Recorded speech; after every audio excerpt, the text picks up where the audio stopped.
So, ladies and gentlemen, fanboys and girls, nerds, weebs, and otaku, welcome back and welcome home.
Hello there, Apple Bitey. This is Written Writ Ralph talking to you straight from our show here, The Written Writ. Of course, we have today Evan, Matt, Hi, a man called Horse, Hello. and of course, Roaming Tony. that was a hell of an intro. Yeah, that intro special from the famous Nathan Boo himself. He is our editor. He does good work. Oh, he does great work. If you guys are looking to hire somebody to edit your stuff, get in touch with Nathan Boo. They can use the money. That's an editor. There's a version with a Japanese lyrics, but we can't use it on here. So yeah, we got in trouble for that one. Hey, any Japanese bands, call us up. Let us use your music, and you know. It was funny because he did two versions of it. He did the original version with I think the song "To Kill a Kill." Yeah, I think that's what it was. And when we put it up, yeah, they were like, copyright infringement. Yeah, man. As soon as the lawyers go away, we're gonna use it. Well, today's gonna be a lot of fun. Evan, we're gonna start off with you. Tell the people who you are and all the good stuff, and give yourself your intro and your spiel and all your fun stuff. Go for it. Oh man, yeah. My name is Evan Carothers. I'm the I don't know how you call it, the owner of Woven Press, which is kind of the small publisher that I operate to independently publish all my own comics. And the one we're talking about today is Toxx. It's a post-apocalyptic story where humanity succeeds in destroying the ozone layer, so all the radiation in the galaxy, it comes in every day that the ozone layer protects us from. Now it can get through. Yep. I can talk about how that's actually happening later, but so it destroys the earth, aggressively. Humanity's forced underground and sterilized, while the rest of the creatures on the planet are rapidly mutating. And 30 years after this event, a woman named Claire becomes pregnant miraculously. And the story is about her coming to terms with what it means to be a parent in a world where she never expected to care about or have to try to protect any life other than her own. Well, roaming gangs of mutants, biker gangs, even her own friends in some cases are trying to leverage her child as a resource.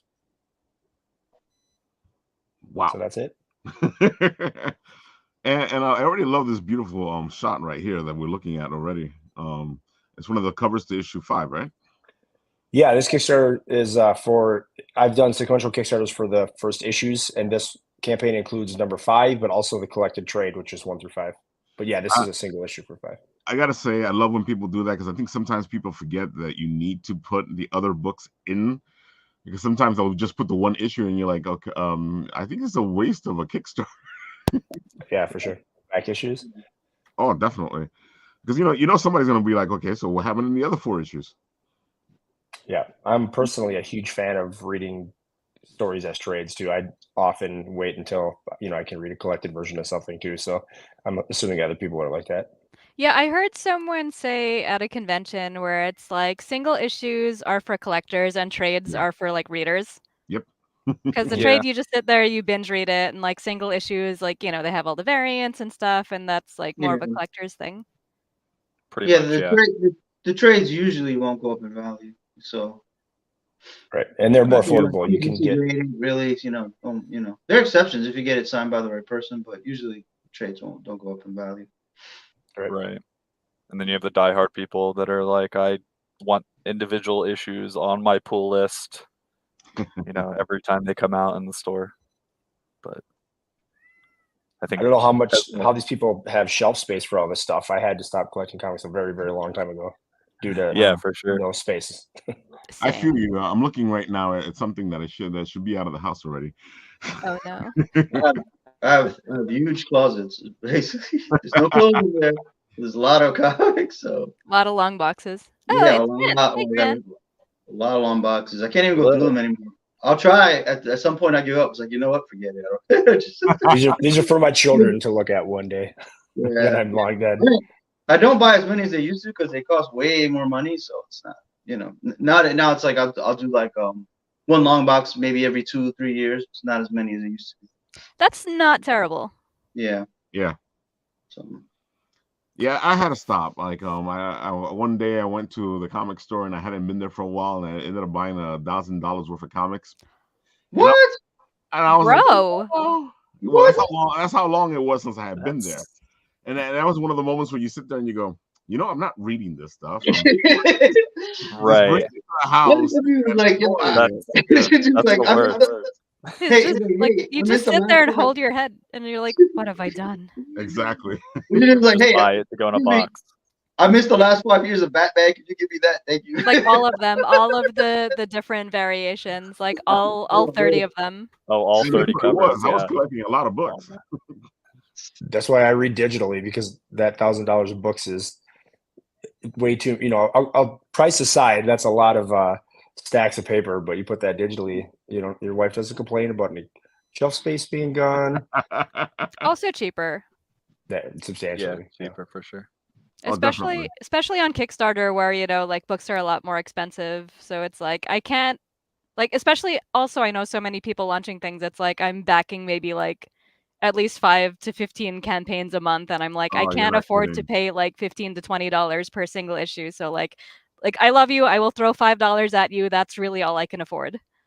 I've talked about this before, but when the economics of it, in terms of like what it costs to print the book and the shipping, the creators are getting about the same margin from purchasing a digital single issue as buying it physically, depending on how they're pricing it. But you're probably putting as much money in their pocket from a digital purchase compared to a physical one. It just I think I actually make needle more as money much. off of a digital purchase than a physical purchase. Yeah, because you're just giving someone a PDF. Yeah, there's no overhead, there's no printing. shipping, there's no printing. Shipping, yeah, it's nice. Yeah. Don't have to Evan, bag it. Are you? I saw you had Blood Moon on there. Yep. Are you partner with those guys? Yeah, this book is simultaneously coming out from Blood Moon in the direct market as well. So 1 through 3 out. 4 is coming out here this month, and then 5 will be next month, I believe. So the Kickstarter is a little bit ahead of it, and it's got a little bit of differences. Like I'm doing fancier paper quality, and all the tchotchkes and stuff you get with the Kickstarter. But yeah, you can buy this in your comic book store, pre-order it as well. There. Okay, nice. Yeah, I think those guys are a little south of my neck of the woods in Florida. Thanks, Grant. Sometimes you forget that everybody's like close to somebody somewhere. Yeah. We all know each other. This circle is smaller than people think it is. It's a very small world. Yeah. A completely small circle. We all know each other in one way or another. Our separation, especially as we go through the conventions, is much smaller than we think it is. Ah, this looks fantastic. Look at this. Yeah, I'm very proud of how it came together. That's trouble. Yeah, this is a very special book for me. I thought of this idea while I was in the hospital with my wife while she was giving birth to our child in the middle of a pandemic, when it was like kind of felt like we were in a real life wasteland. And I was like, man, what if it was even worse than that? It really was a wasteland and this was happening. So it's kind of the origin idea. It always amazes me where it is that we get the inspiration for our stories.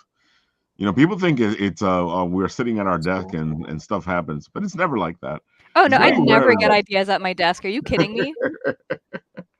It's usually when there's whiskey involved, or I'm overtired, or Or at random 3 a.m. places. when you're just really trying to fall asleep and it Oh, I just hate doesn't that happen. one.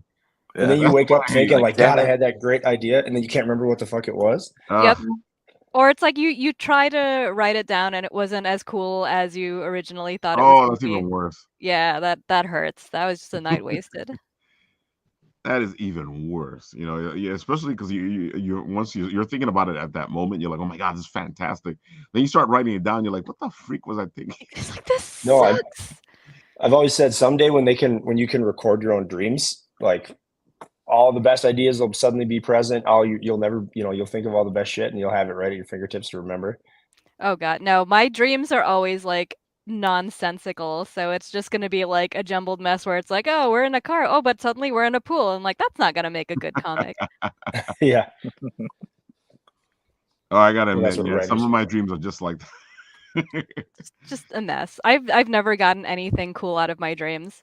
Oh, I like those because when I have those dreams like that, I realize, hey, wait a minute, this can't happen. Oh, it's a dream, and then I can control it. I So, like that. Dream Me is so stupid. Like Dream Me never catches on. Yeah. Falls for it every time. Nice. The worst ones is sometimes I'll dream about people that have passed away, and I know they passed away, but it's like I can't tell them in the dream. I'll just start Oh, crying. that That's the that worst one. Those are the worst ones. I hate those. So don't eat before bed. Oh yeah. Yeah. I know what you're saying. It's weird because whenever I get a digital order, I'm always disappointed. But honestly, it's the same amount of money as a print book. Yes, it's like it's that moment of like, but don't you want to hold my book? Like, no, they just want to read it. I gotta admit, there's certain books I want to hold. There's certain covers I want to see in person. Blake. Most of the times I'm like, I can do the $5 digital. Blake, I live in the Midwest. No one lives in the Midwest. Oh, there you go. I'm all alone Except me. here. You guys got to link Oh, up. we have Taylor Swift now. Oh my God. Yeah, that's someday, maybe once digital becomes more prevalent, even though I've been saying this for 10 years, like it's going to be interesting market dynamics because you'll make more money in the margin, but the Kickstarters won't make as much money because there won't be so much money you need for freaking shipping and all the print fulfillment. Books are damn expensive to make, though. God, Yeah, I they hate are. it.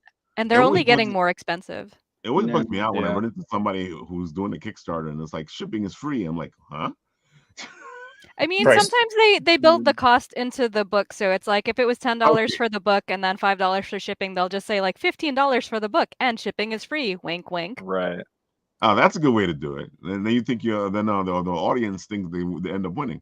I like I that don't one. know, but then it makes the book look more expensive. Yeah. So if it's like a 22-page book and you're paying like, quote unquote $15 for it, like I'm less likely to click on back it. Like I'm more likely to click on like a $10 book and then see that shipping is $5 and like I don't know, that just makes me Yeah. feel better. It's like that Right. Drake And meme. And you're like, It's like whatever. Shipping. Yeah. it's like that. Right. It's like that Drake meme where it's like $20, and then it says $30 for free shipping. like Yeah. Yep. 100%. Or I guess I'd be like the opposite. Yeah. It's crazy that the digital only Kickstarter campaigns I've seen happen, there aren't many, don't seem to do very well.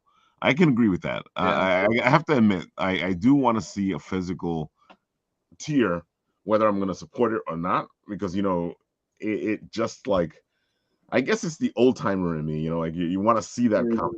It's a comic book. Like it needs to be Yeah, a people- book, right? Yeah.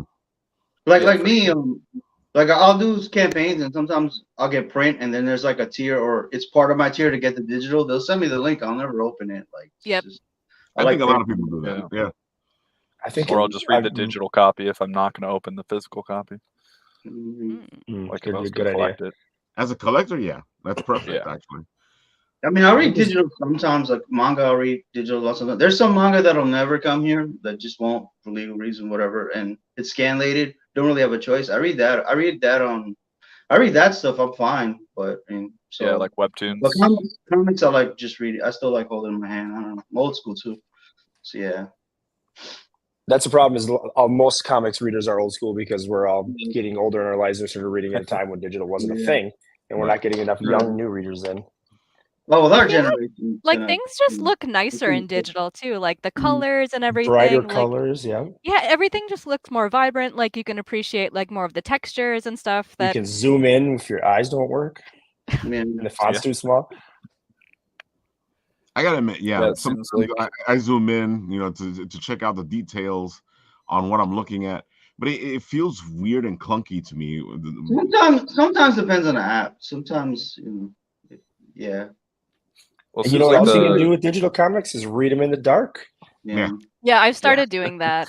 Like I got myself a little Kindle just to like read stuff whenever I can't fall asleep, and I've been making good use of it. Like I put all of the stuff from like the Kickstarters that I've backed over the years that I have not read, like specifically on that Kindle, just to like binge read when I can't sleep. And I feel like the bigger machines are better because you're trying to read a comic off your phone. Just not happening. No. Oh, it's horrible. I got a Kindle that was actually like specifically like as close to comic size as possible, just for reading comics. That's great. Oh, there you go.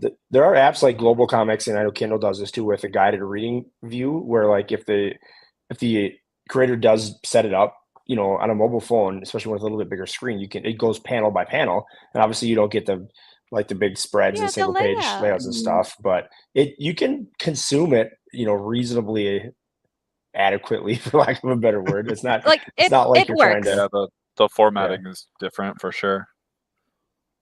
I mean, and then you have like all of the vertical scroll crowd, which is larger than the print reading crowd anyway, that reads digital scroll stuff online. Vertical scroll, rather. Yeah, and the funny thing is, for them, the layout that we're used to, because we're talking about physical books, is totally different.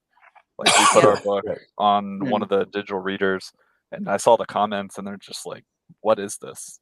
Like it's totally alien to them because we couldn't reformat it so it was panel by panel, scrolling up. It's just like the page for the most part. I've had that on when I tried to put my comics on Webtoons too. Like I just put it in the traditional comics format, and like first of all, people were like, "Can you do longer updates?" Because I was just putting one page at a time, and I guess everyone's used to an update where there's like 40 panels in like one update. And then like, "Can you make it vertical scroll?" And I'm like, you know what? This is probably not for me. Yeah, you have to totally format it different because and they're throwing up like a 40, right? Well, they're throwing up like 40 panels, but they're just panels. Whereas we're like, oh, we'll just put a couple pages up. I mean, those are panels. There are like also the panels on Webtoons. There's a lot of shortcuts where it's just like it'll be the same panel over and over again, and maybe like a slightly different facial expression or whatever. And like they recycle a lot of stuff to get those 40 panels in there because it's like Webtoons readers don't really care about like the average one. Like they don't care about like certain layouts or like certain like the rules of comics that we're used to following. Like they're fine with just like 40 panels of talking heads. Like they're cool with it. Right. The flip side of that is when you see a really artistically done vertical scroll comic where they take the time and effort to like explore the transitions well and like the negative space as you're scrolling and stuff, like it's really intriguing as well how that's done well. Yeah, then I get jealous. Yeah. I know it's mind-boggling to me that there's these completely bifurcated readership groups that like don't know about the other one really or care that much. It's like we're all reading kind of the same shit, but people don't tend to want to create for both at the same time. It's really strange. Yeah, there's very little crossover. Even you gotta plan for it. Even with like manga and Western comics. I've been to shows where people, and I think like you said, because we're all getting older, the younger crowd reads a lot of manga. So they'll like walk by our table and I'm like, oh, hey, how's it going? What are you reading? They'll be like, oh, like Chainsaw Man or Demon Slayer or whatever. I'm like, oh, check out this comic. And they're like, what? And I'm like, it's like a Western manga. Yeah, it's like a manga. And they're like, oh, okay, gotcha. And then D&D is kind of manga because a lot of the mangas are fantasy. So it kind of correlates to each other. And what I've been seeing recently, I don't know if you've been seeing this as well, is that you go to the anime conventions and there's a lot of D&D stuff there. Interesting. So I've been kind of waiting to do more anime conventions till we do have a straight up manga out that's like structured like a manga and everything, and similar art style. But if they're more fantasy, because there's more crossover there. Yeah. As somebody who has a whole separate business doing tabletop gaming stuff, I can tell you that I think that's probably just a bit of opportunistic, fandom cross-pollination where the vendors see an opportunity to hit, a nerd group that is also interested in gaming, because anime does have a lot of fantasy, but it touches like pretty much every genre, just like Western comics as well. Yeah, that's the difference. Yeah. Remember like Anime NYC when you're like the creator of Gundam Tomino? He came one year and he said, "Wow, man, I see a lot of cosplay with like swords, man. Like everybody has swords. I gotta come up with something with it where Rebecca has a sword because he says, yeah." But fantasy is very popular. Like the whole, there's a lot of fantasy and Sword Online. There's Shield Hero. There's a lot of stuff now. It's a lot of fantasy. Also, cosplaying a Gundam is hard. Yeah, a lot of isekai and a lot of isekai. That's like a lot of isekai. A different dimension, and the Dungeons and Dragons cartoons that we watched, that's basically an isekai. That's a bunch of kids dropped into another world. That's true. They never get home, unfortunately. Well, they have the script for the final. Yeah, I know. But you want an animated episode, I do. Like the saying here that Evan is dropping a webcomic alongside the Toxx campaign. How's the webcomic community been treating you, Evan? Treating me fine. I think on Global Comics, they're not specifically a webcomic community. I consider, like, if you're going to say straight up webcomic, I consider that like Tapas or Webtoons or something where it's like very much the digital vertical scroll type situation. The one I made, that was one that you saw on the Kickstarter page. It's kind of a companion one shot, but I designed that with fixed size panels, specifically with intending to like split it up into vertical scroll, but also print as a regular page or format for like individual pages on Instagram and stuff. And as I started getting into it, I was like, this is way too much fucking work. I'm just going to leave these as pages and let it kind of have a consistent format, and it was an artistic experiment. We'll call it that. And it's good though. As long as it was working, that's the whole thing. And I feel like we're talking about it now, but I feel like the cross pollination is really beginning to sink in. And it's not with comics; it's more with all the other geekdoms. You're seeing the fantasy with D&D sinking into with the anime guys. I've actually seen campaigns now that have anime settings for their D&D campaigns. Love it. Yeah. So, I feel like those are cross-pollinating. I feel like the comics have kind of been left behind because they're kind of committing suicide by themselves over here. Right.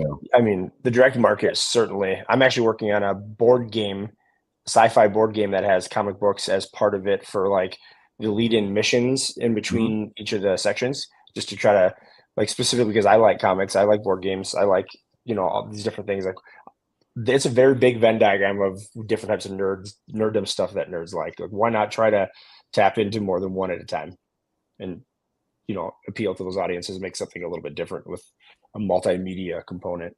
It makes sense to me. That's a cool idea.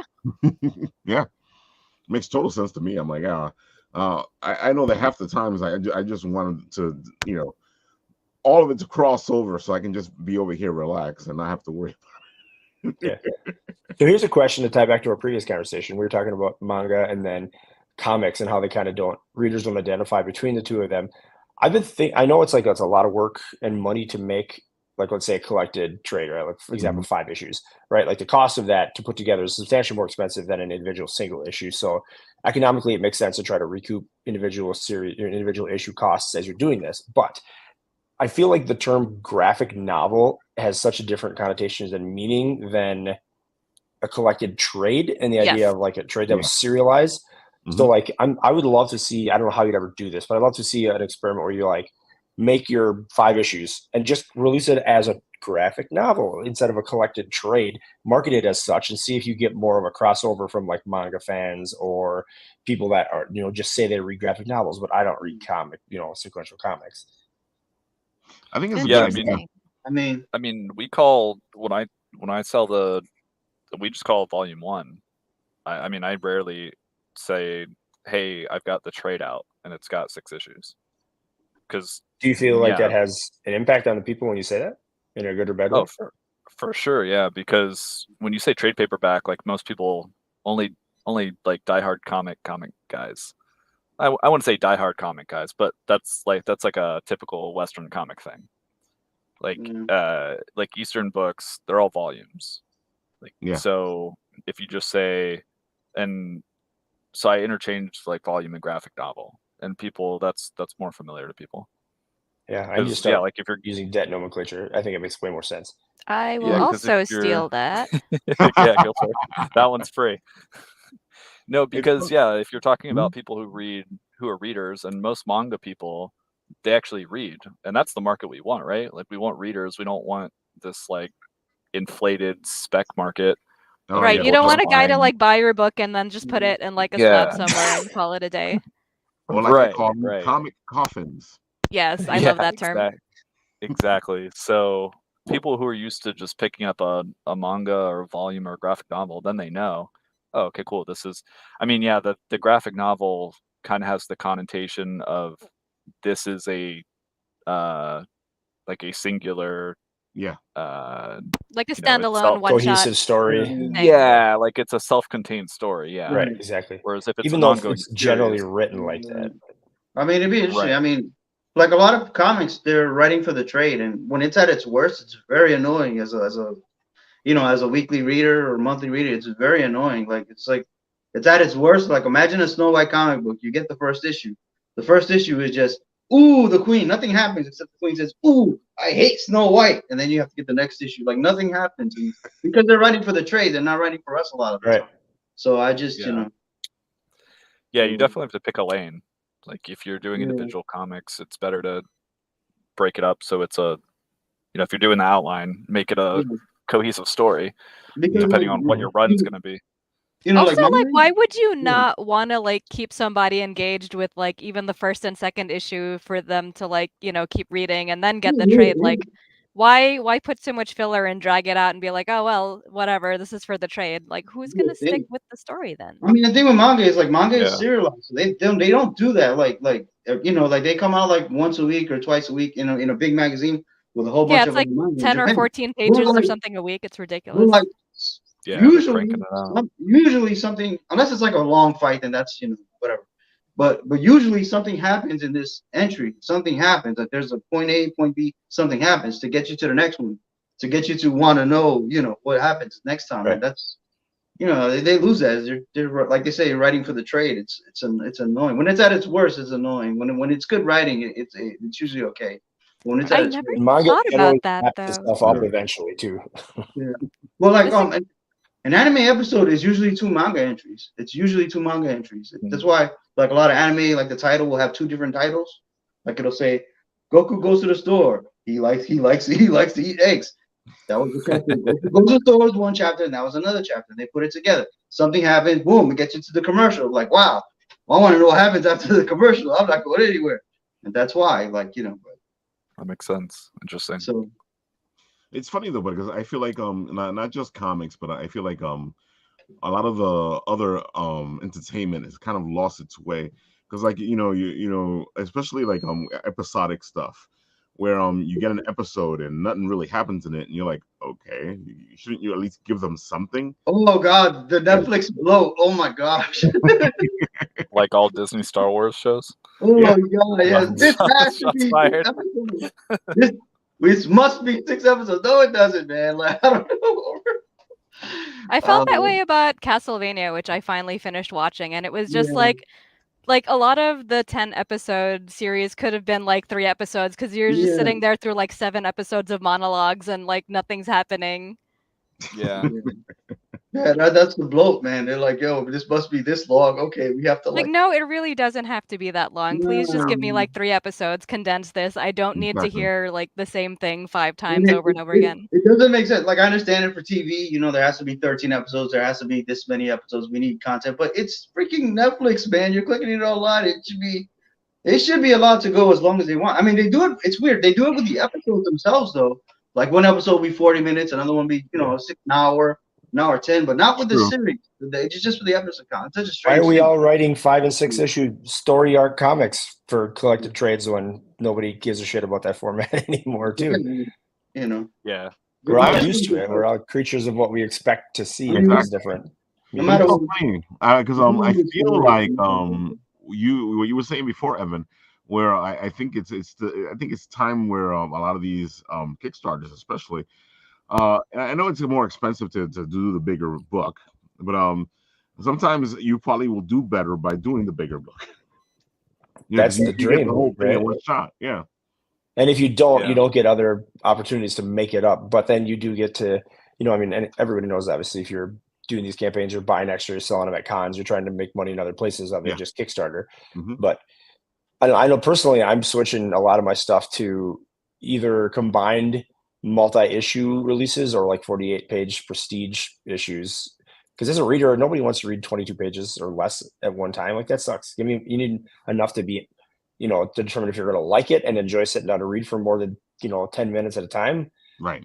or why do I want to drag this out and not have enough content?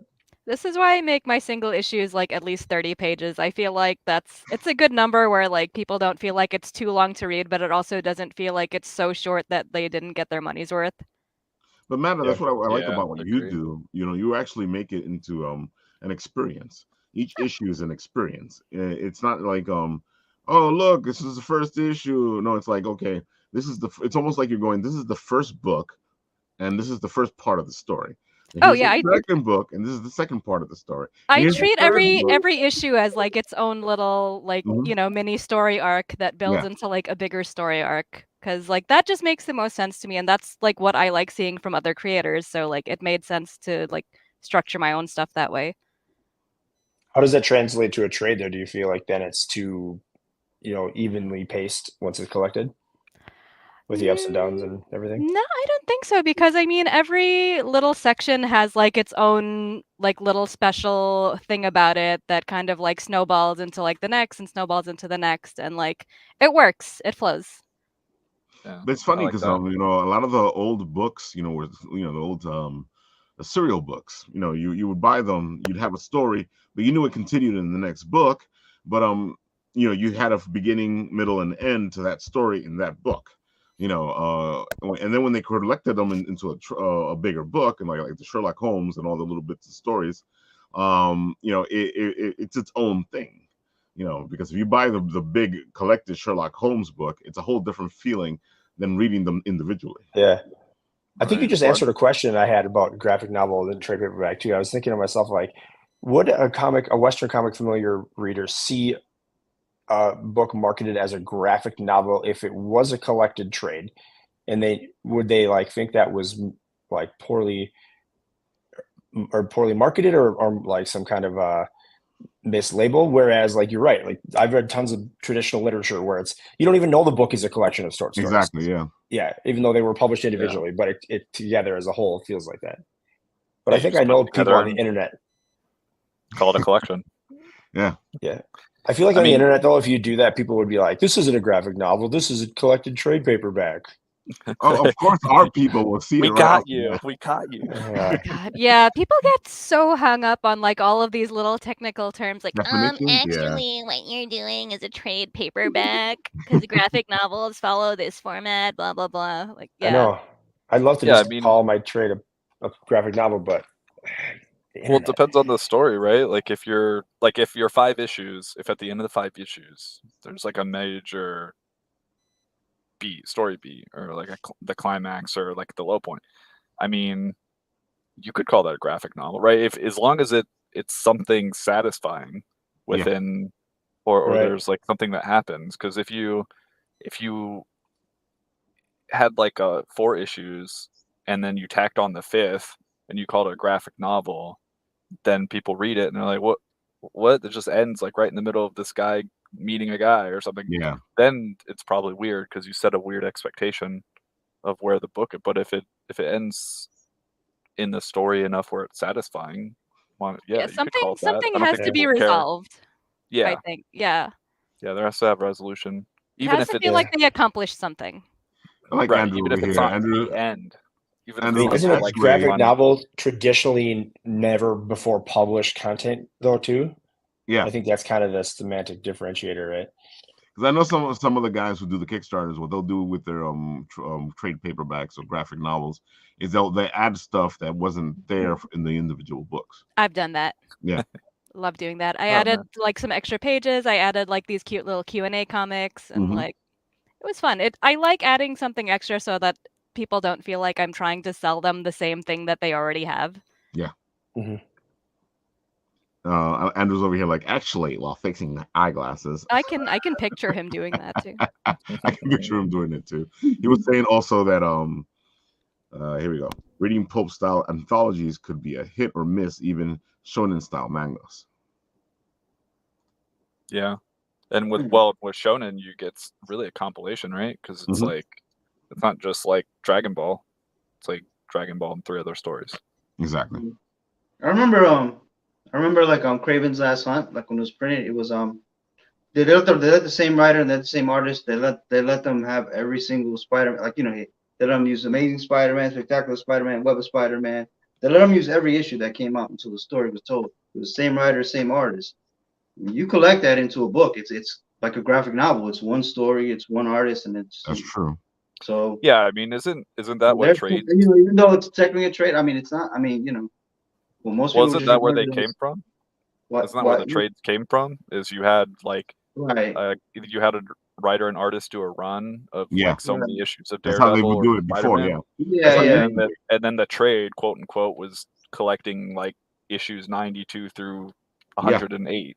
Exactly. And it was like, this is that story. So if you just want to collect, Yeah. Green That's how I Arrow, remembered it Longbow, when I was younger, ages ago. yeah. That So- you would get all these books that had something to do with each other, or artist and writer, and they would just put it into one book, and then you can read the whole thing in one shot. Yeah. So I think a lot of people now, they just lost the plot. They're just like, you have to be constricted into this format because reasons, like Evan said, because people are used to seeing XYZ, and they don't even understand why it was like that to begin with. And it was like that to begin with. It just came up organically because Marvel never ended their Spider-Man run. They're just like, oh, it's going to go for 300 issues. Okay, well, this section of Spider-Man someone might want to read. Right. Just the Green Goblin section. Yep. Whatever, just Kraven the Hunter section. And they used to do that. They used to break it down into things like that. Especially now, like as time has passed, they'll break it down into, oh, here's a bunch of Joker stories together, or here's a bunch of Goblin stories together. Yeah. I think the way Eastern like manga does it better is just because the story itself, it's even if they have like 20 volumes, there's a beginning, middle, and end. Eventually it'll end, so it's the same continuity. Whereas like Western comic publishers, they started fucking up because they're like, oh, we have this is so convoluted. There's so many characters and so many events, and we can't keep track of all the stories. Quick, reboot. Yeah, so we have to reboot. Secret Wars. Crisis on You forgot the retcon before the reboot. Right, the retcon, and then they'd pick and cherry pick what they wanted, and then that just became a thing. Like, oh, we're just going to reboot this every 3-5 years. So it's just a marketing thing now. This is funny. I was just thinking about this recently because the MCU is going through its thing, and it's the same issue I had with Star Wars. You have this storyline that's going on, and especially when Disney did it with Star Wars, they decided, well, we don't want to end that storyline because we don't give a shit about you guys. We want to start something new because that's where we're going to make our money. So we're not going to give you guys an ending because we don't care, because we want to get started on the new stuff right away. And I sit there going, why didn't you just give the folk an ending? Because they wanted to see their old characters have an ending and do all this stuff, and then start something new after that, because you gave them the ending and now you got something new to start, instead of trying to I think it would be fine if there was like a transition, like exactly. like if they treated Luke, Han, Leia properly, say, hey, we're still here. These are the new guys. They can go. Kind of like what Ghostbusters is doing. Exactly. Yeah, like they pass on the but torch. No, Han Solo dies. Luke Skywalker dies. Forget all that. They suck. Ray is great. I'm like, no. And they never meet up. Yeah. Yeah. And you know that was a missed opportunity because that if they would have had them together in one last movie, Right. they would have made Boku bucks. Yeah. But it's like what they done Star Wars is like they pissed off the old fans and the new Ghost audience that they want. They're not getting like Star Wars toys completely. You're not selling. People are not even like the old Star Wars toys. Like it was a bulletproof brand. I don't know. Even They like the old just ran it into the ground. Like, why would you buy Luke Skywalker today when you know he's gonna become this old guy who quits and drinks milk and lives off of breast milk? Why would you want to? You know what I'm saying? Like, see, Marvel's not ruined completely. People still buy Marvel toys. I mean, they buy Marvel toys of the old stuff, but they still buy Marvel toys. And so that said, if you would have told a young me that one day you'd be watching new Star Wars every single Wednesday for basically the rest of your adult life, I would be like, yeah, fucking right. That's not happening. That's never happening. And now you're like, oh God, it's Star Wars every Wednesday for the rest of my life. Please. Hey, I'll take it. It's a great time to be a nerd, even if it's not ideal. The content there's so much content. We never used to have anything like this. I mean, even in their worst stuff, there's some watch Lord of the Rings like 17 times. Yeah. Even in the worst of Star Wars Marvel, there's some little gold, there's some little nuggets still. So yeah, you know, like I feel like there's too many haters. You know, especially when it comes to all this stuff. You know, it's like it all sucks. I'm like, it doesn't all suck. Some of it sucks. Some of it's good. You know, stop because and I don't think they realize that the more they make it bad, the more of the fans make it bad. The studios aren't going to go, oh, we should change this better stuff. They're going to go, all right, cancel the whole shit. We're not doing anything. Yeah, or it's like, the less people want to get into it because they don't want to be associated with like the toxic fan base, and then it's like the whole thing just tanks. Like they're like, I can't admit to liking like certain shows or whatever because I'm like, I don't want to be lumped in with the fan base because the fan base is just absolute human garbage. I'm looking at you, Rick and Morty. Oh, so you're a Harry Potter fan? No, I'm not. You also used to be able to be like, I'm going to watch Star Wars. I can watch any one of these trilogies and I have an idea what's going on. Now you're like, where the hell do I even enter this universe? Exactly. Yeah, they completely fuck up their. I have to admit, with Ahsoka, it kind of followed that old, and I think that's why it did so well. It followed that old. Let's continue this story, and it continues the Star Wars Rebels story, and to me, I'm like, okay, I this feels familiar. I see what they're doing. A lot of people got upset with it, but I can see what they were doing was continuing the story from Star Wars Rebels. But that's definitely have an issue. I mean, they didn't like hold your hand at all. This was like, oh hey, this is Rebels episode 27. They didn't hold your hand at all, and that's kind of a missed opportunity there. I think Yeah. At least, also, isn't at least let people in the show kind of know what kind of happened. They didn't really, I don't know. Yeah, that's kind of a missed opportunity. So isn't Dave Filoni one of the few people that is still around that actually worked with George Lucas?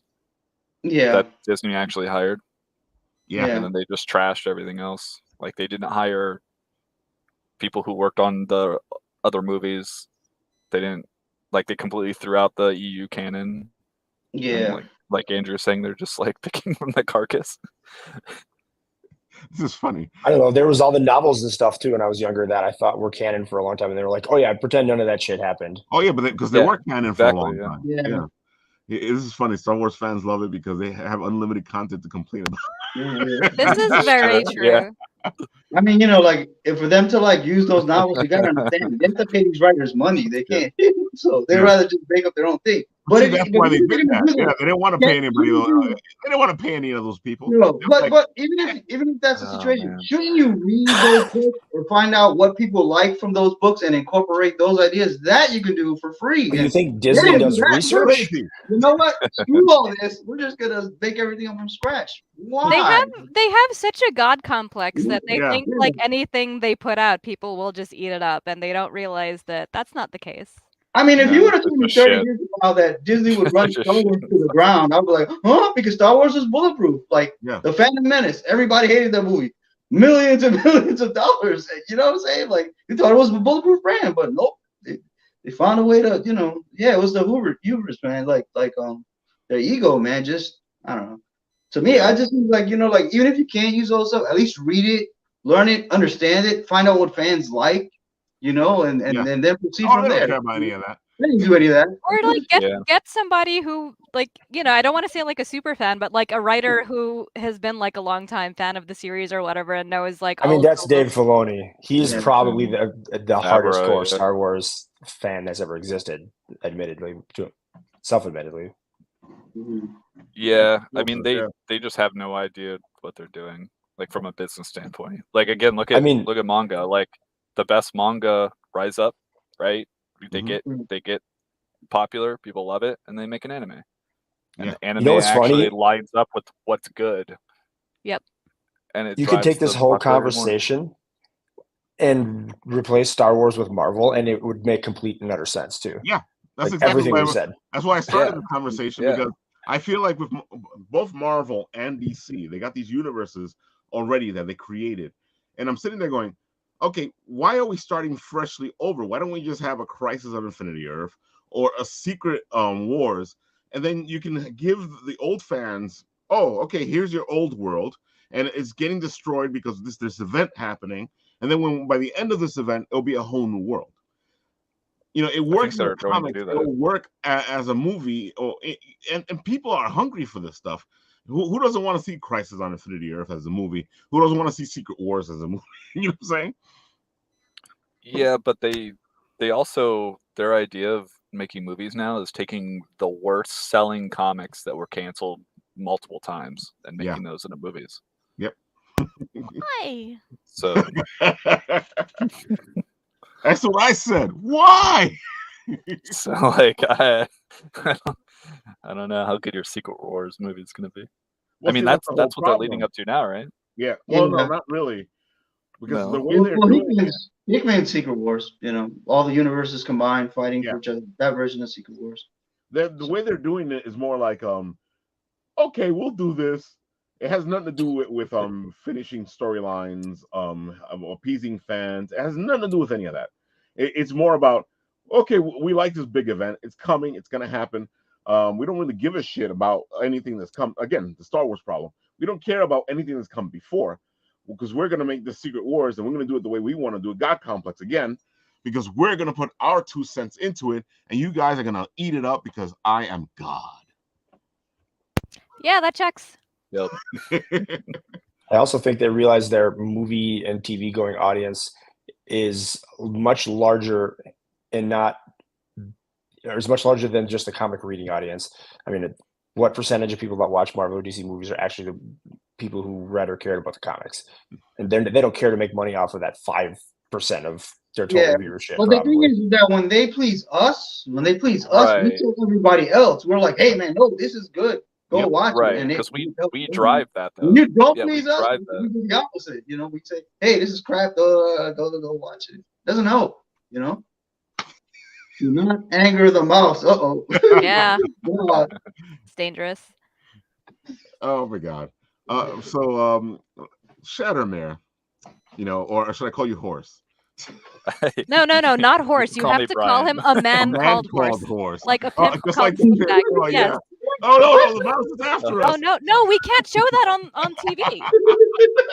We're going to get hit with copyright infringement now. Thanks, Tony. Yeah. No, don't worry about it. All right, so the mouse is coming for you. It's your turn. Philly's in public Tell domain. the people who you are, what you do, all the good stuff. Explain the whole thing, because you guys do some great work. So let's hear it. Sure, yeah. My name is Brian. I'm not Horse. I wish I was. But yeah, we're Shadowmare Comics, I guess media now, because we're branching out into a couple other things. But right now we've got, I guess, our main flagship title, Hardly Heroes. Love Hardly Heroes. Tongue in cheek.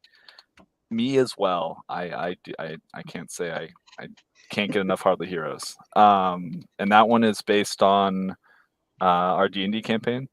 Yep. So that's a long-running comic series that we're doing. It's pretty much a direct adaptation from the game with, you know, some streamlined stuff here and there. We don't spend like 4 issues just shopping for items. That kind of stuff is a montage, you know.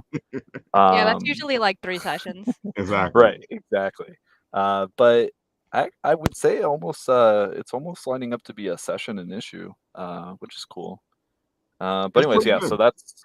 So that's thank you. So that's what we've got out now. We're on the we did our volume a few months back. We're on issue 8, working on 9 now. We're gonna do kind of like a staggered 9. It was kind of weird. I tried to get a new artist on board. He fell through. Went back to the old artist. So we're gonna Ooh, have like a instead of like a variant cover, it's gonna be like a variant issue with that artist, and then pick up where we left off. So, and then on screen right now is the email sign up for the second title that we're working on. right. So after we came out with Hardly Heroes, people hit us up and they're like, "Hey, we like what you did with that one. You know, are you guys interested in publishing my story?" And Ooh, I I like was that. like, hell yeah. So working with the writer, his name's William, and a buddy of mine is the artist, Luke, and we're doing Mercenary Guild. So Mercenary Guild is another, it's more darker fantasy. It's going to be more traditional, like Conan, maybe like Goblin Slayer, Berserk, that kind of stuff. Nice. Western Good comic. stuff. Yeah. So I'm excited for that. That's kind of based on the writers. He had like a chat based Mhm. role playing game back in the day. I've done one of those. I did it for Vampire the Masquerade. Yeah, there you go. So this was inspired by that. So it's kind of a similar D&D esque as well. It's just not going to be as, I'd say, it's not going to be as tongue in cheek as Hardly Heroes, where Hardly Heroes comes like as close to breaking the fourth wall as we can to joke about, D&D stuff. I But got it. Hardly Heroes is that D&D game that we all go nudge, nudge, wink, it's wink. yeah, it's the D&D comic for D&D nerds. Exactly. Love it. So, but yeah, Mercenary Guild is sweet, and I encourage everyone to go sign up. And if you do you want to show the art, Raph, that I sent you? I'm having issues over here, but if you see the present button on the bottom, Yes. right, What you will can put it happen in when there, and I'll share it. like share screen or slides? Whichever way I'm a you're going to StreamYard show noob. it. Yeah. Just make It'll- sure to it'll close ask all you. of the Yeah. incriminating Incriminating tabs. Yeah, evidence. hold on. Let me give me a couple minutes. Because we've had a couple of accidents already. Oh no, that is unfortunate. So while he's doing that, I'm going to show this off because I love this cover. Ooh, Oh my god, it is such a great cover for the first issue of Hardly Heroes. Because this whole like skeletal puppeteer thing with the characters on the end of the rope. I mean, isn't Yeah, that that was just a the fun one. players? Exactly. Exactly. Very clever. Exactly. It's one of my favorite covers. Yeah, it is. All right, let me see if I can pull this up. Okay. Good luck. Share screen.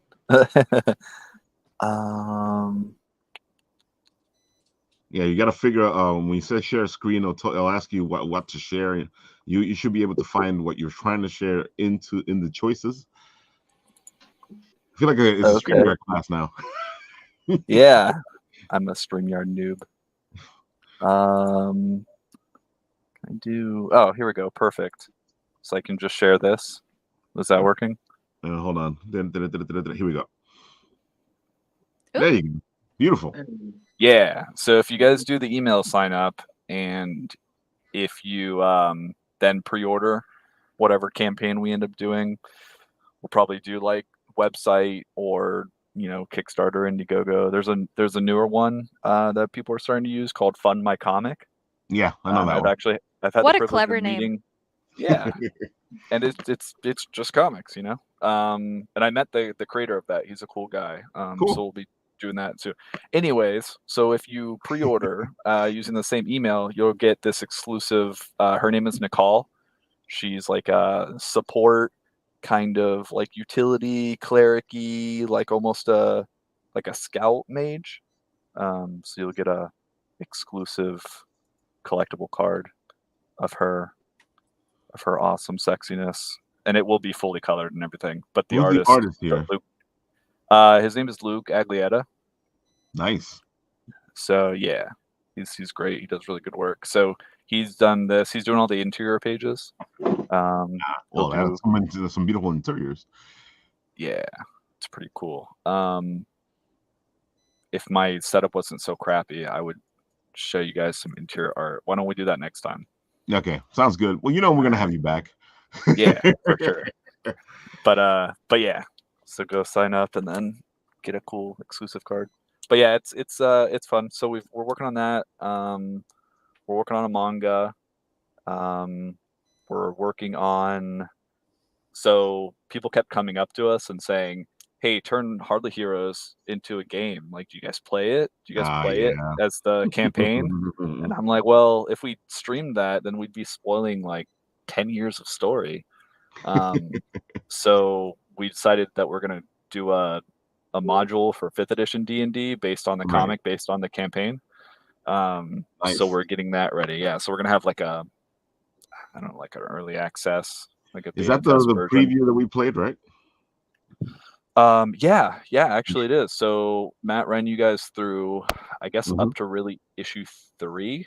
Yeah. So it was a lot of fun. Yeah, it's great. I'm gonna actually be running it this weekend at a show here in Florida. So, but we've got so it's gonna run with the volume. So we're almost done with where if I run it for you, you'll go from like issue 1 basically of the book through 6. Right. Which is what you have out so far, yeah. Yeah, so it lines up like volume to volume. So then you can experience, the what it's like to be a Hardly hero. Yeah, because we're all hardly heroes. That's right. Joke's on you. I'm an anti-hero. Oh, there you go. There's someone in there for you, for sure. Excellent. When we were playing the game, Nat kept trying to kill himself. So. Oh yeah. Not true. I feel like that's not even Nat playing a character. That's just Nat being Nat. Listen, the voice was calling. Okay. I do remember of that. My character beckoned into the deep abyss, summoning me, and I was not allowed to enter. I was scammed. I was robbed. I went along with him, and Jordan and Lou were like, "Nope, yo." They just laughing at us. That was fun. As you can tell, folks, we had a lot of fun. I was robbed. False advertising, huh? Exactly, in every way. Yeah, so I'll have to run you guys through that again when we're once I get it finished up. Oh yeah, no problem. Which should be in like just 2 let days. us know. Just let us know. We'll do it again, and Nat will probably try to kill himself again. I will get into or it could the be like abyss. a part 2. Oh, that's right. Because we left off in a place where we, yeah, I can see the part 2. Okay. But yeah, so we're working on that. Lots of stuff. A couple other stories that are in the works, but you guys have come a long way since the beginning and just Hardly Heroes. Yeah, it's keeping me pretty busy. So it's lack of sleep, but very fun. I was gonna ask, how's your sleep? Because I feel like I ask this to every guest now, and everyone's just like, not good. It's awful, yeah. Yeah, but, abysmal.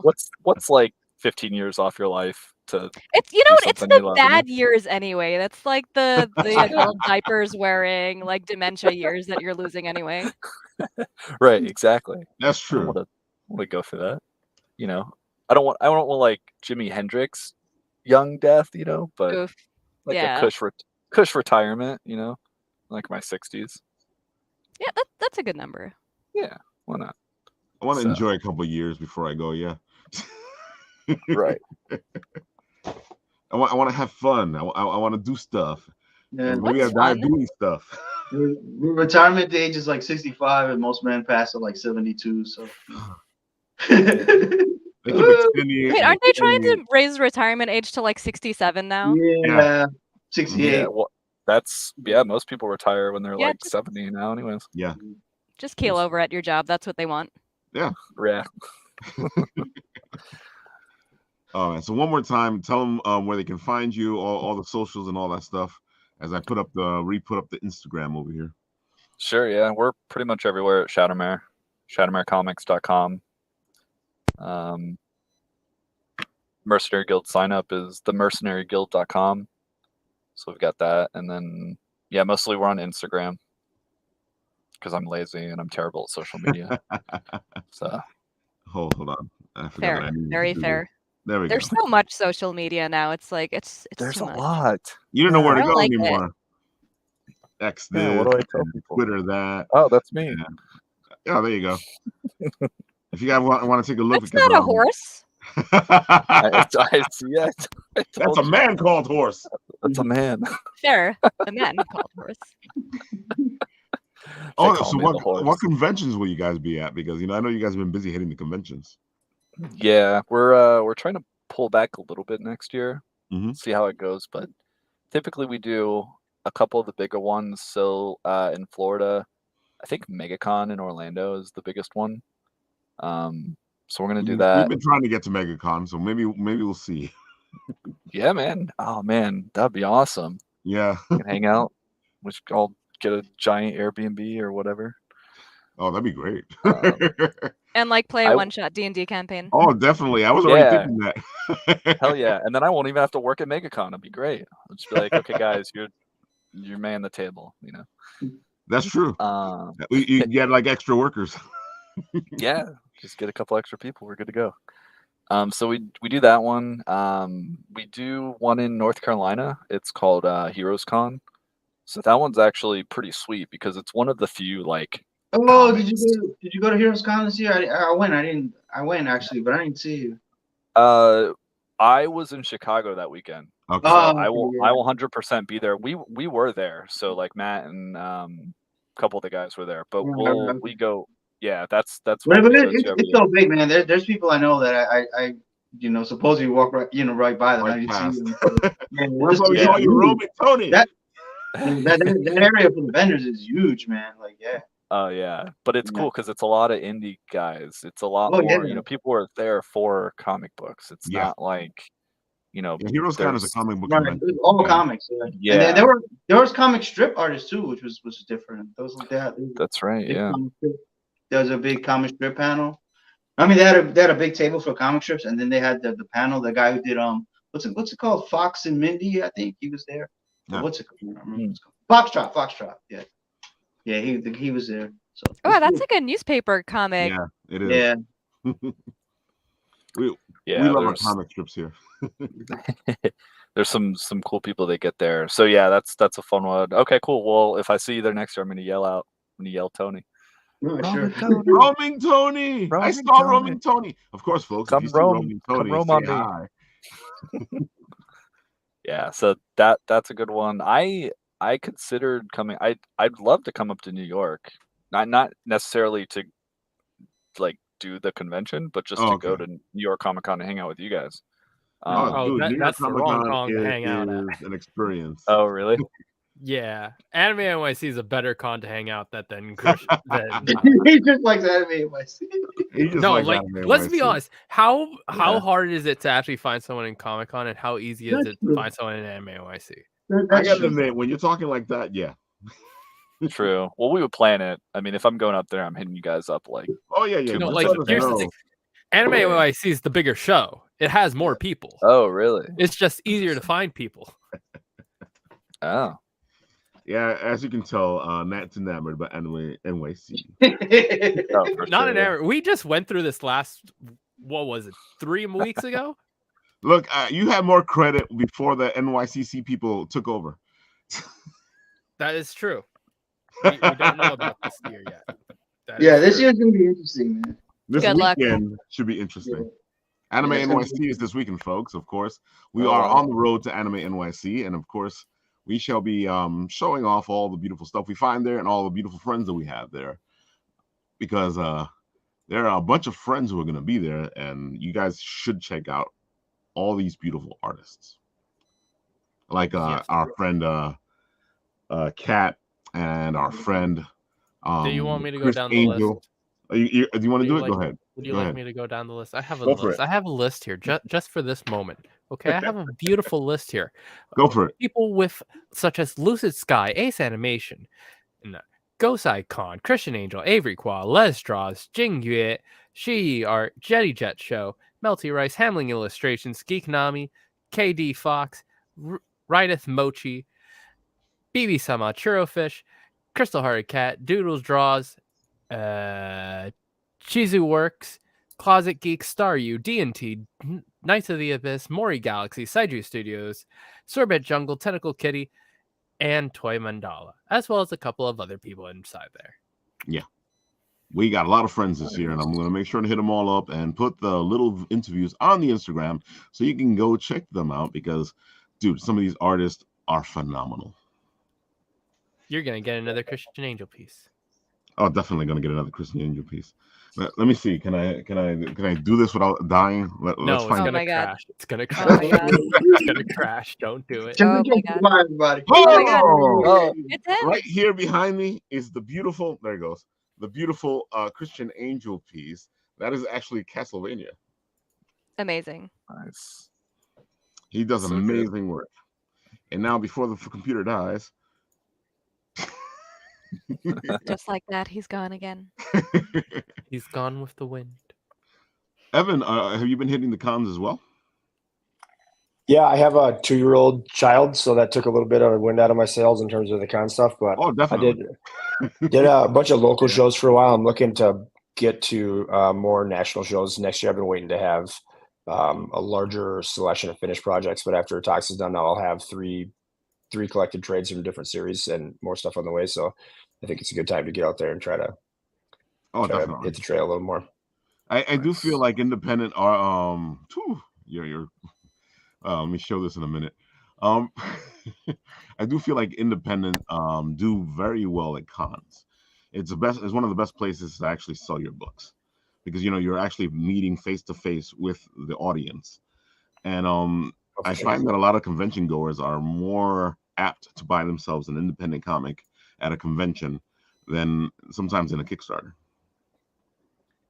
Yeah, I mean, you always run into the thing at like cons as well, where people have fixed budgets or how much they in their head plan on spending on stuff, and how much stuff they're willing to carry around, and if they got space left in their backpack. So sometimes smaller stuff does better than bigger collected trades. I have a few small single issue or single like one shots that I think will sell well. That'll be standalone stuff too. So I'm trying to come up with a strategy that I think will appeal to anybody, but that's TBD. So Evan, go down the spiel again, let the people know. And you've actually gone up a couple of numbers here from the looks of it. Excellent. Yeah, Toxx is a post-apocalyptic series about a wasteland where humanity's been sterilized, and Claire, the main character, has become pregnant after no children have been born to humanity for 30 years. And it's an action-packed story about her trying to figure out what it means to be a parent in this world and how the hell she's going to stay alive long enough to actually become one. So you can get the single issues if you're interested in those. This campaign includes number 5 as well, but it also includes the collected graphic novel volume 1, or whatever the hell we're calling them now, of the first 5 collected issues, which is 144 sequential pages, plus all kinds of back matter, beautiful high quality paper with embossing, soft touch laminate in the cover. It's going to be a really pretty book to hold in your hands. I have a question for you. So is issue 5 like a new issue that you're releasing alongside the collected trade, or has issue 5 been released on its own before? This is the first time issue 5 has been released. So this campaign, it includes issue 5 as a new issue, but 5 is also included in the collected trade. Nice. Oh, how's that been working for you? Because I've been curious about doing that. Yeah, I mean, honestly, I have so many projects, and I do Kickstarters and stuff for my tabletop gaming business as well, where I'm just, part of my strategy is I just want to do less Kickstarters. So I did 1 and 2 as one Kickstarter, 3 and 4 as one, and now 5 and the trade as one. And I will continue to do a similar, maybe slightly different strategy, but where I will be bundling issues. And it makes fulfillment way easier. It makes printing costs cheaper because you're paying less for shipping. It makes Yes. easier. Shipping So- is a killer nowadays. Jesus. It's all about Yeah. shipping now. Son of Saint was in the comment section down below, and this is what he created because the rumor is that our friend Pascal is going to be Reed Richards, or they're looking at him to be Reed Richards, and this is his art of depicting that moment. You know, we all love Son of Saint here, and he does a great job. That wouldn't I bother wish me. my praise were that distinguished. That wouldn't bother me if he became Reed Richards. I'm fine with it. I Not can my see it, first yeah. choice, but I can see it. He has a Mandalorian voice, you know. They can, you know. So, Yeah, I can so see Reed with his it sounds voice. like Yeah. Reed, you know. It wouldn't bother me. Wouldn't be the worst thing. So.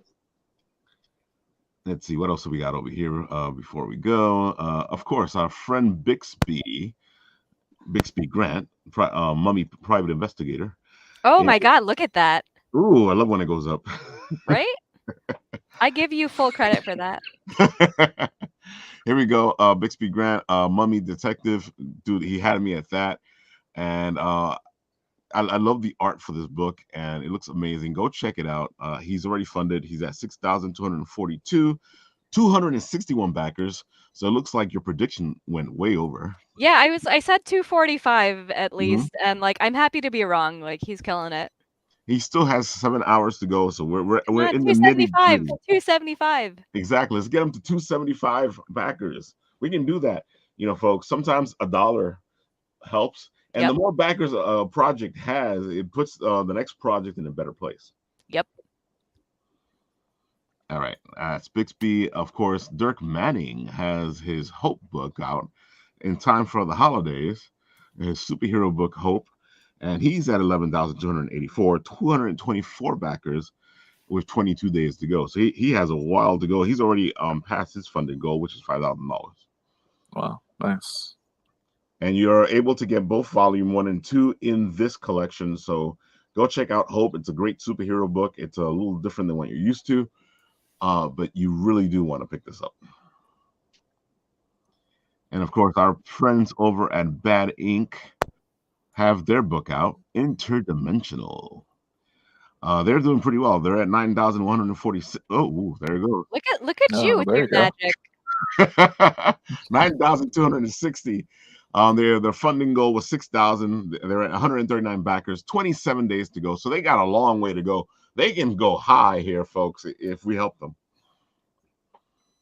And of course, if you like sci-fi, Interdimensional is a book of sci-fi stories. It's classic. It kind of has the feel of a heavy metal book because it's the magazine size. Oh, Yeah. cool.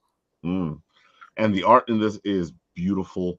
If you like that style of heavy metal art, you know, the psychedelic style of art from those types of books, then you're going to love Interdimensional. And I think that's it for me. Mr. Nat, do you have something? I will blitz through them in a second. I don't have the stuff up, but there is Cat Calamia's Slice of Life action anime adventure. The Good, the Bad, the Prehistoric is coming close to an end.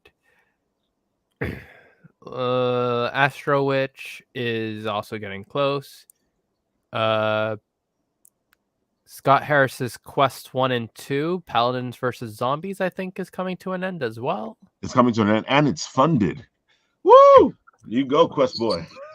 And that's pretty much it on the list. Yeah, I think a lot of the campaigns are winding down. I think there's going to be fewer campaigns near the end of November, beginning of December. Yeah. Hopefully. My wallet needs a break. Yeah, I mean, it's not going to get a break with the holiday season anyway. No, it's not. Yeah, you figure there'd be more. During December? I think they don't want to compete against all the other buying. Yeah, nobody likes to do campaigns in December. But that's why January is like, I think there's always the most campaigns in January because everyone waits. Dude, Really? Yeah, I'll be one of those. Also, my cat unplugged Okay. my camera because he's so pissed at me. I thought you were just blowing your nose because your little character's blowing their nose. No, he came in and he like screamed at me and he like pulled out the USB plug and it's just like, all right, well, Damn. he knows what time it is. He gets fed at 11:30, so I'm guessing it's past. Yeah, it's 11:48, and he's incredibly Oh pissed yeah, we're off. about to wrap up. We're about to hit the 15 mark, which is our usually end of show here. Folks, I will show this one last video before we go. Because this is beautiful. They're gonna be at Anime NYC. So go check out the comic book. It's Knights of the Abyss. And this thing speaks for itself. I love.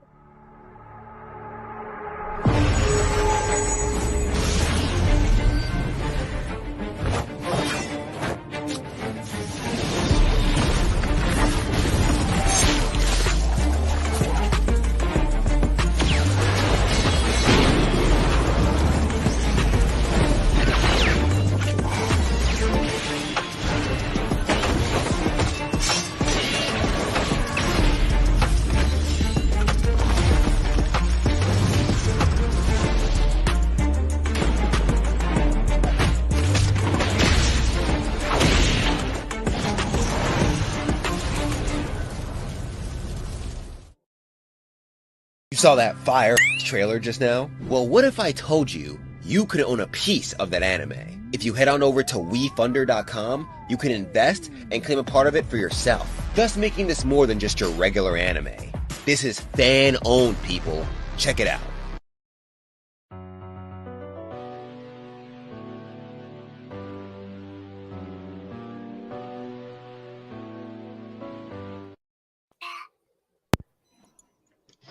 Still love that thing. Love showing Oh man, I never get tired of seeing it. Oh, it's beautiful. who animated that? Oh my god, I think they hired some people because they're on that funding site now trying to make the full anime. Wow, Yeah. that's So folks, impressive. go check it out. Go help them. I think that funding site works differently than our regular ones, Kickstarters. I think they are up for a while and accepting funding so that you can help that become an anime.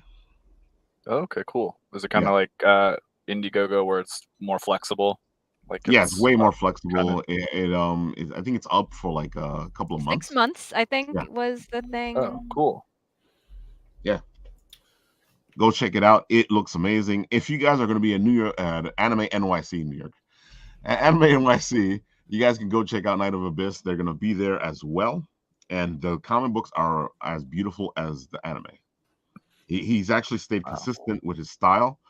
The anime and the comic look exactly the same. That says a lot. That is impressive. Yeah. Yeah, for sure. And I think that's everything, folks. Anybody have any last words before we go? I'll need to check out what Christian Angel just posted because this is fire. Uh-oh. Oh yeah, I posted this on our story. And you didn't share it with us? How dare. Look at this thing. Nice. Amazing. Yeah, his artwork is just beautiful. Yeah.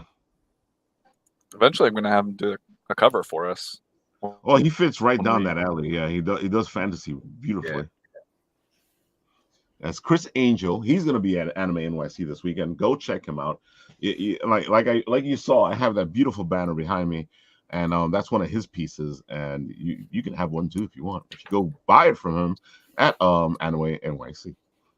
I hope he has this there. That's true. He might not have it, but I think he will. He's had it the last couple of times. I hope so. No, he just did this. This is like fresh. Oh, this is brand new. Oh, you mean you hope he has this? Okay. Yes, this is like 9 hours old. Yeah. Does he sell the original art pieces, or is it? Do you know Sometimes he does. Sometimes they're like on canvas, and he will sell you the canvas too. Awesome. Yeah. Yeah, I know he'll do like scrolls and stuff. Mm-hmm. Definitely. Oh, well, if we want to see a little bit more before we go, because there's more stuff back here. Watch. There we are. Look at this stuff. Good. Yeah. Just beautiful stuff.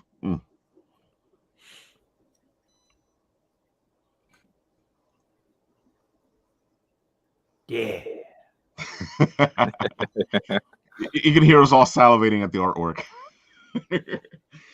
All right, folks, that has been the Written Writ with our crew of crazy geeky people. Evan, you're welcome on the show anytime. Of course, Horace, you already know you're welcome on the show.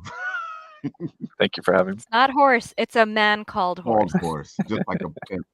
Yes. The man formerly known as Horse. Am I a man horse or a horseman? Ooh, good question. Roll the dice. Let's find out. Oh, wait. All right, folks. Merriweir. What happened? Merriweir? Yeah, true. Here we go. I will show off Nathan's beautiful work again. Of course, if you're looking for an editor, Mr. Nathan is more than happy to work for you for some money.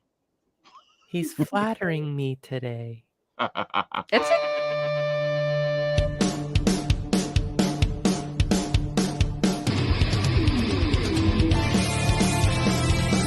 No, TikTok has invaded my part.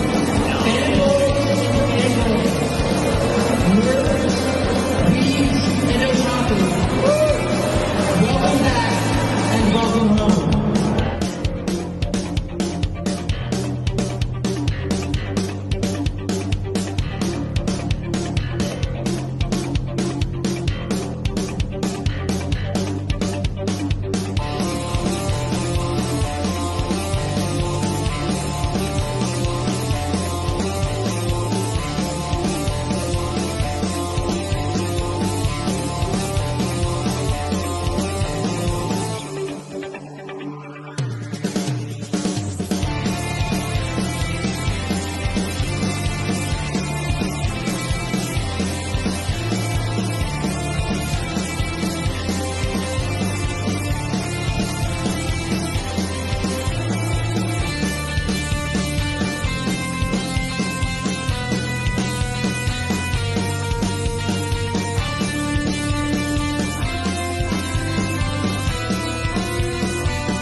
What are you guys doing here?